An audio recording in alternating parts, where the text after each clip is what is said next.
নিচে না? একবারে নিচে গেছে গা। মোটরসাইকেল শেষ। হ্যাঁ, ব্যাপকভাবে একটা সাউন্ড করলো, করার সাথে হুন্ডার আগুন থেকে এটা আগুন। মোটরসাইকেল লোকের কি অবস্থা?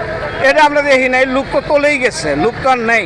লোক কি মারা গেছে বা হাসপাতালে? না, এটা হাসপাতালে যাওয়ার মতো সুযোগ নাই, যেহেতু ওটা পড়ার সাথেই আগুন জ্বলে উঠছে ভিতরে। তার মানে লোকটা ভিতরেই আছে এখনো নাকি? আল্লাহ জানে, এখন আমরা দেখি নাই লোকটা। হুন্ডার ব্যাপক সাউন্ড হয়েছে, সাথে সাথে যাত্রী নামছে চাপাচাপি করে।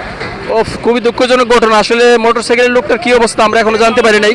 যাত্রী আল্লাহর রশে তো আমরা যাত্রী বের হয়েছে। ফায়ার সার্ভিসের একজনের সাথে কথা বলার চেষ্টা করব, দেখি কি অবস্থা। যাত্রী বের হয়েছে হয়তো এখন বাকি তো দেখেন অবস্থা, আগুন কিন্তু নিয়ন্ত্রণে, কিন্তু মোটরসাইকেলের কি অবস্থা আমরা এখনো জানি না। তো দেখা যাক, আমরা আপনাদেরকে জানানোর চেষ্টা করব। একটু মাঝখানের লেনে যাই।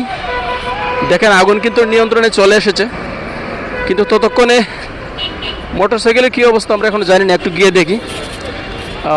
আসলে পথচারী বা যারা ছিলেন এখানে কেউ কিন্তু বলতে পারতেছে না যে মোটরসাইকেল আরোহীর বা মোটরসাইকেলের কি অবস্থা। তো দেখেন আগুন কিন্তু নিয়ন্ত্রণে আসছে। এই ছিল অবস্থা।